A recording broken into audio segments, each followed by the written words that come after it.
Welcome to A Drink of Wisdom with Jay Wise and Nathan Drinkard. I'm your host, Cody Ward. Thanks for spending some of your time with us tonight. What's going on, guys? We staying clean and healthy? We feeling good? Yep, feeling so good with all this NFL free agency news coming down. Oh, yeah. What's going on, Drink? Let's talk some sports, baby. Oh, hold on, fellas. This 713 number. I'll be with y'all right quick. Oh, okay, no problem. Yeah. That'd be good. Show. Yes, this is Nate Drink speaking. Yes, ma'am. I did. I put in an application for the general manager job. Indeed.com. Yeah. You got it? Okay. Oh, you want to know why? Well, I've been watching the news. I seen some turbulence going on in that office. So I figured I'd throw my hat in the ring. You said, what experience do I have? Well, I spent 1 year at McDonald's as a shift manager. And then I joined the Marine Corps after that. And while I was in the Marine Corps, I led hundreds of personnel. So I think, yes. Oh, my strong, well, I have a very good personality. I'm a hard worker. And I recognize talent when I see it. Yes. You say elaborate? Well, the reason I said that is because I recently seen what happened with DeAndre Hopkins. And before that, I seen what happened with Jadeveon Clowney. And, I just figured it wasn't handled right. You mean it wasn't? Yeah. What?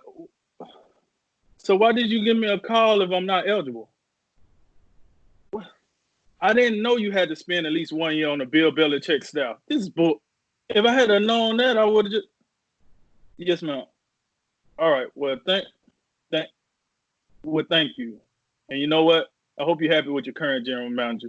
You keep this up, you're gonna have to move the team to Mexico. I'm out. Bye. Yeah, whatever. All right, Cody. Go ahead, man. Sorry about that. You would have been a great GM, Drink. I'd have been with you. Yeah. In episode 56, NFL free agency is here. Several quarterbacks have new homes. DeAndre Hopkins heads to Arizona. And we're going to tell you who's winning the offseason so far.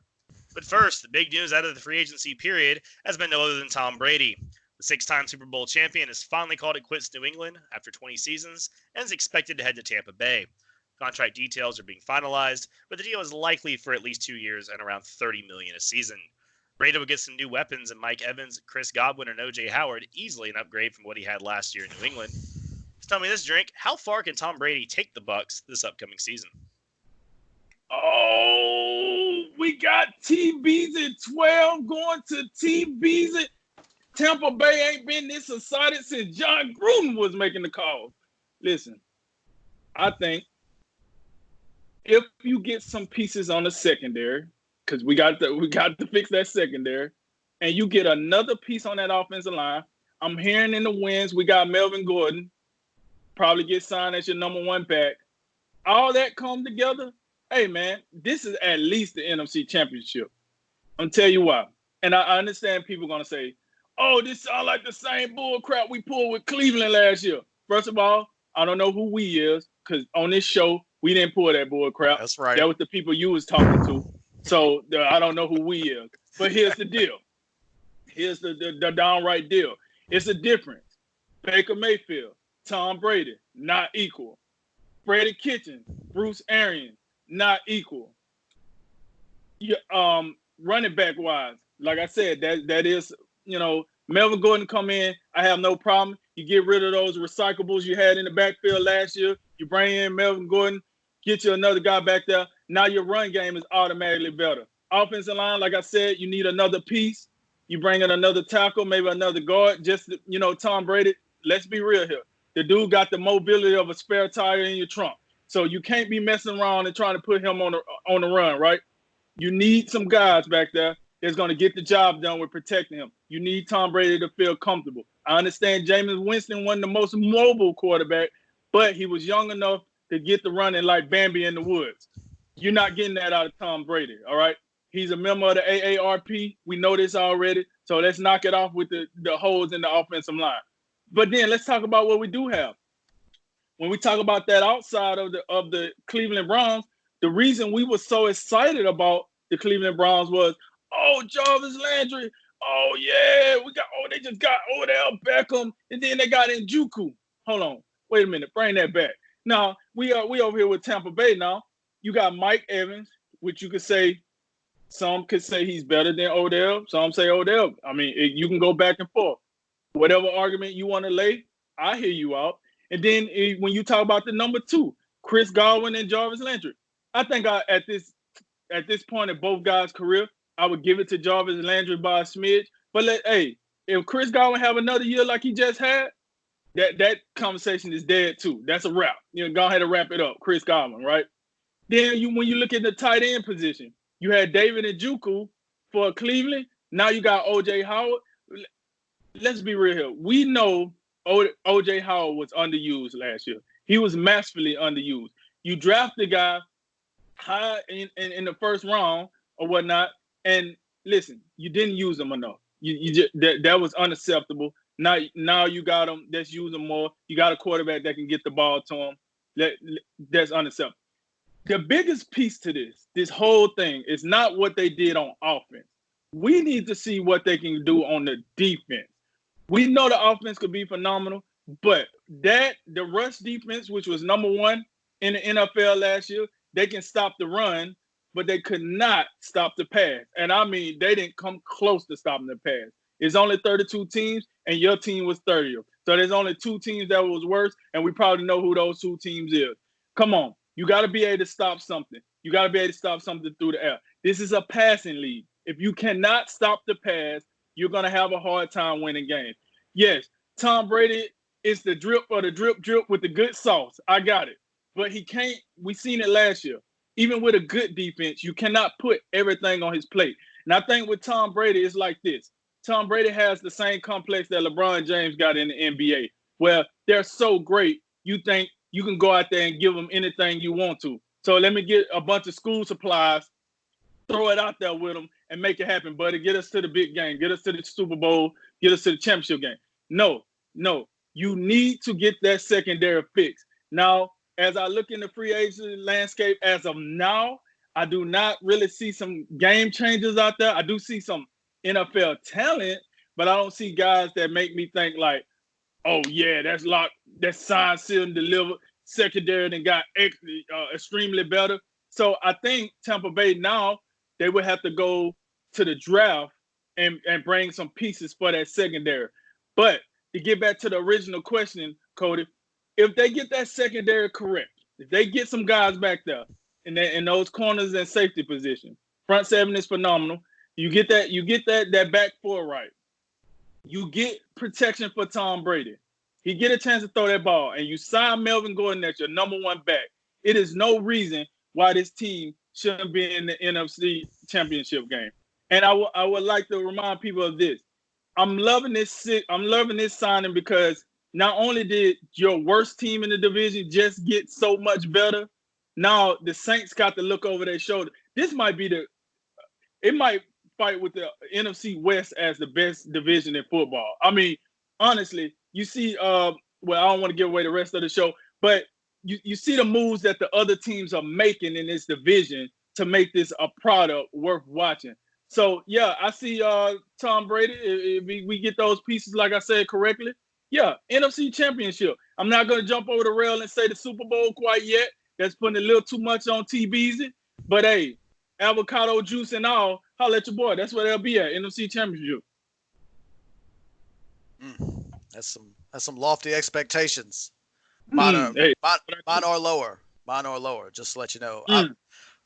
There's a lot of ifs in that argument. If they fix the secondary, if they get an established running back, if they can buffer up that offensive line, because they whoa. But Melvin Gordon, he's close to finalize. Like he's close. But the rest of it is big ifs. You're right. Okay. But the Melvin Gordon piece, that's why I brought him up.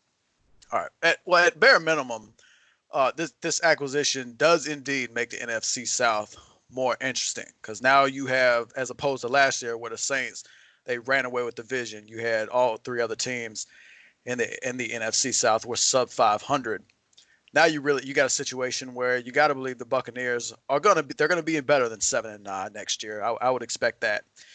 And you would hope that the Atlanta Falcons don't come out the gates at 1-7 and just have too much ground to make up. So we'll see how that goes. And we've seen what the Panthers done. We would expect them not to go on an 8-game losing streak to close their season. So at minimum, the NFC South gets a lot more interesting, and the Buccaneers as a team, they get interesting. Remember, this is a franchise that hasn't seen the playoffs since 2007. It's the second longest drought in the NFL behind the Cleveland Browns. And you mentioned the Browns, and it's not the same exact situation, but the acquisition of Tom Brady, it's going to generate hype. And I just don't want us to we don't need to get all out of character and all up in arms over one dude who is 43, by the way. We got to take this consideration. And we have seen a steady decline here lately from Tom Brady. But with that being said, I understand the weapons are a lot better than what he had in New England. When I look at Mike Evans, Chris Godwin, and not only do you have O.J. Howard, you got Cameron Brate. He's another serviceable tight end for you. And the running back situation, if you get Melvin Gordon, that's definitely something that we'd like to see. The offensive line, but the areas of weakness. We talk about the offensive line, your tackles. Donovan Smith, that's not a name that, inspires confidence, at least from my perspective. And then on the other side, you have DeMar Dotson. He's 34, and he's not getting any better. So they gotta solidify the tackle positions. And then you mentioned it on defense. When you're that bad against the pass, you're going to have to do a little bit better in that regards if you want to be a serious contender. I will say this, though. When you slide in Tom Brady versus over Jameis Winston. Third for 30. Absolutely. You're going to see that second 30, the interceptions, it's going to go way down. The Buccaneers last season were minus 13 in turnover differential. They were first in giveaways with 41. And surprisingly, that defense forced the fourth most takeaways. They took the ball away 28 times. So you would think with just having Tom Brady down there, he's going to take care of the ball. When he feels pressure, he's not going to make the big mistake. He's smart in that regards. He's been that way for a long time. So just having that on your team should make a big difference. But one of the concerns I have in this regard is the style of offense Bruce Arians runs. This is a guy who likes to push the ball down the field. They made a lot of big plays last year with your great wide receiver combination that they had. And my problem with that, when you push the ball down the field, that leads to more 5 and 7 step drops. And that leaves you're asking your offensive line to protect a lot longer. And you're not going to get bailed out by a mobile quarterback, as you mentioned. So does Bruce Arians stick with his offense philosophy, or does he change things up? Because a lot of success the New England Patriots had with Tom Brady is 3 steps and get the ball out. That's what they do. That's what they did up there. So we'll see how Bruce Arians chooses to run his offense. I think it would be smart to make some adjustments and incorporate some shorter route combinations. And that may mean maybe you bring in a third receiver who's excellent in the slot to help you out, sort of a Julian Edelman type guy. But at this stage, I couldn't bet on the Bucs above the New Orleans Saints for this division. When I consider the return of Drew Brees and the combination of him and Sean Payton has been potent for so long, you look at Michael Thomas, he's the best receiver in that division, perhaps in the NFC. And we know how much love we have for Alvin Kamara, and we expect better from him this year. Jared Cook, outstanding, did some great things at the tight end position, helping to open up that passing attack. And then defensively, we were talking about it before the show. This is a team with a stout defense, and they've improved upon it, bringing back Malcolm Jenkins.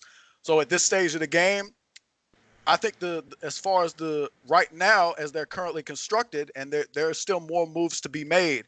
But at this stage in the game, I think the best the Bucs are going to be able to do is make the playoffs as a wild card team. Well, I first of all, I'll say Tampa, man, to go out and make a move like this. A few weeks ago, Tampa was not a team expected to do this.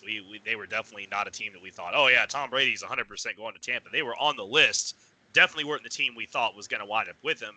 And to make a move like this, to really just go all out on, hey, we want to win. We're tired of this losing crap. We're tired of bricking every single season. To go out and get a guy like Tom Brady, that's awesome. I mean, it's cool to see a team really try to break the mold. You know, we know his accomplishments, we know his accolades, and if you're even getting a percentage of what he could do with New England here in Tampa with the weapons he has, man, they could get really good really fast. But you guys are right. There are some hurdles. I would generally lean towards kind of what you're talking about, Jay. I think you're right. I think there's a couple teams in the NFC that they should probably sit behind for now, but they got to be good. I mean, you expect playoffs 100%, and I would expect them at least to get through the divisional round or at least to it. Because this is a team that they're quickly patching the holes they have. Two things I'm going to be watching real close, I'll throw in real quick here, is the control that Brady's going to have. I think one storyline that'll be real interesting to see is how much leash is he going to get. The kind of the LeBron effect, the player-coach hybrid guy. I mean, we don't really see that in the NFL, but there was ever a time a guy could do that. It's probably going to be Brady. And, you know, Arians isn't just some random doormat of a head coach, you know. So it'd be really interesting to see their relationship, how good it is, and how much, like, say Brady has. I mean, you got a team that has a ton of cap space. They've got almost all their draft picks.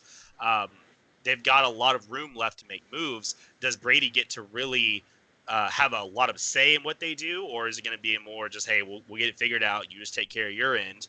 And also, guys, I'm going to float this idea. You're probably going to clown me for it, but y'all know what's coming next, right? Y'all know the Antonio Brown clown show is coming to Tampa. I was going to say that, baby. I was going to say that. And the reason I say that is because Brady was very vocal about him and how much he liked him, and he was like, "Oh, you got a raw deal, whatever." If he gets the commissioner's blessing, can you imagine Brown, Evans, and Godwin? That's disgusting. That is a disgusting wide receiver core. That's the slot receiver that he mentioned. That would be a slot receiver. Yeah, Antonio Brown's your slot receiver. Have fun. And look, that's an interesting point. What I would tell you though, and maybe Brady don't feel this way, but it's pretty easy when you're up there with New England and some of them, you know, less than stellar weaponry that you're dealing with. When Julian Edelman's your number one, and then you got a bunch of guys who like, who's that guy over there? Oh, Jacoby Myers. Whatever. All right, I guess he'll catch a few balls for me. But you know, when you're that starved for offensive assistance and help at the wide receiver position, yeah, I want Antonio Brown. When I'm down here in Tampa with these two young guns and Mike Evans and Chris Godwin, I understand. I mean, you can never have too many weapons, but I wouldn't think it'd be much of a priority when I'm looking at the Tampa Bay Buccaneers offense, and especially when I'm looking at, I don't care how good your wide receivers are. If your tackles are getting beat off the edge every play, it ain't gonna matter. So I would look at that as a much bigger priority than getting another top flight receiver. And oh, by the way, Antonio Brown, really? He gonna be your number 3 receiver? He ain't gonna like that. Well, you're talking about $30 million Antonio Brown. We're talking about $30,000 Antonio Brown. You gotta understand, this is not the same Antonio Brown that was out here cutting the buck and getting paid, living in the shade, drinking lemonade. You dig? So he coming in. I think he'll be humble. I don't disagree with what you're saying about the tackles. Hey, we talk about Trent Williams. He's still out there. They got a second round tenure on him. Maybe they can go talk to him, try to get him down there in the sunny weather in Tampa. You know, come holler at your boy. But I don't disagree with that. But I think the premise on what we've seen out of Antonio Brown, I think is a little bit over exaggerated to the fact of we're not going to get the same guy. This guy done everything under the sun, probably hit rock bottom, came up and hit rock bottom again. I think, and Tom Brady, I just don't foresee Tom Brady signing off on a player, messing up his brand, avocado lotion and all, by just talking about bringing in Antonio Brown just to come out here and act a donkey fool. Because let me remind you, when he was with the Patriots, he was on his best behavior. When he got mad with the Patriots, he didn't say anything about Tom Brady. He went at the ownership, right? We know how Antonio Brown is. He went at David Carr. He went at Big Ben. He usually attacked his quarterback. But if you actually look at what he did, he never said one bad word about Tom Brady. So it's something now that we're not seeing. There's a connection in some way. He lives in Florida. Go ahead, get him in on a quick $9 million contract. you still work your offensive line. You still gotta get some tackles and guards. And to your point about Trent Williams and what moves they have left to make, there is no room for conservatism in the Buccaneer organization right now. You brought in Tom Brady. He's 43 years old. At some point, this thing is going to end. This is a short-term move. So you have to throw whatever resources are available to you. You have to make moves quick, fast, in a hurry, because this is a win-now move. So if it takes giving up draft picks to get players right now, they got to do it. And Trent Williams, that he would absolutely be a great help. See, a lot of free agency left to go for him.